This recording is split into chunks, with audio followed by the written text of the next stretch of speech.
David Cameron, you left government over Brexit. You're now going to be the face and voice of post-Brexit Britain. Lord Cameron, Foreign Secretary. Quite a thing.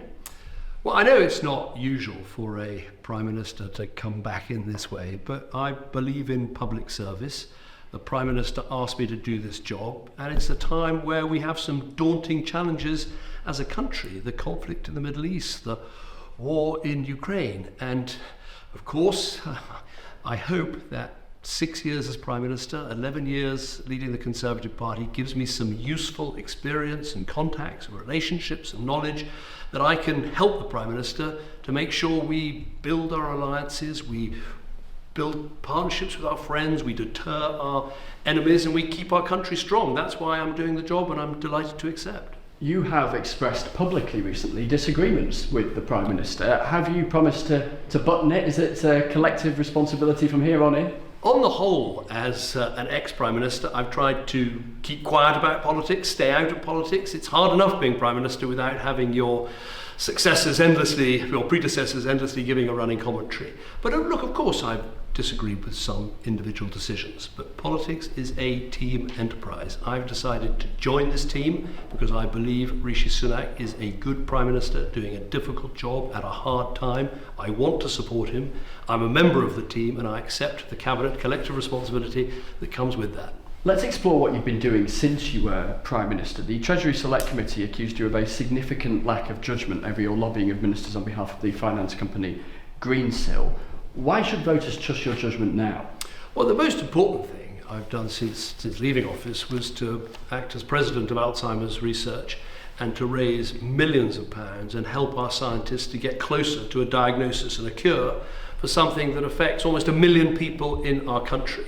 But today I resign from all of those things, from all of the businesses I've been helping and all the other things I've been doing, including being a professor at NYU. That all stops. I now have one job as Foreign Secretary of the United Kingdom, and I'm very proud to work with our Prime Minister to try and make sure our country can be as secure and as prosperous as possible. I noticed you ducked my question on Greensill there. A specific answer to that question, the Treasury Select Committee branding a significant lack of judgment? Well, I think all those things were dealt with by the Treasury Select Committee, by other inquiries at the time, and as far as I'm concerned, that is all dealt with and in the past, and I now have one job as Britain's Foreign Secretary, as part of Rishi Sunak's team, to try and make sure this country can be as secure and as prosperous in a difficult and dangerous world. You're going to be Foreign Secretary in the House of Lords. It's not unprecedented, but it is unconventional. What do you say to the Speaker of the House of Commons, who has articulated a concern this afternoon about how you can be held to account when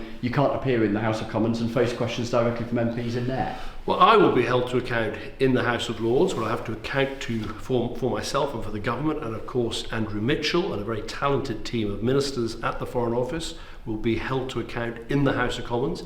I'll obviously appear in front of the House of Commons select committees as appropriate to answer the questions, and of course this government, my role in it, all of that will be accountable to the electorate at the general election when it comes. But in the meantime, I want to do everything to strengthen our alliances, to work with our friends, to build those vital partnerships, to make sure our country is secure and prosperous in a difficult and dangerous world. That work starts now, and I've got to get on with it.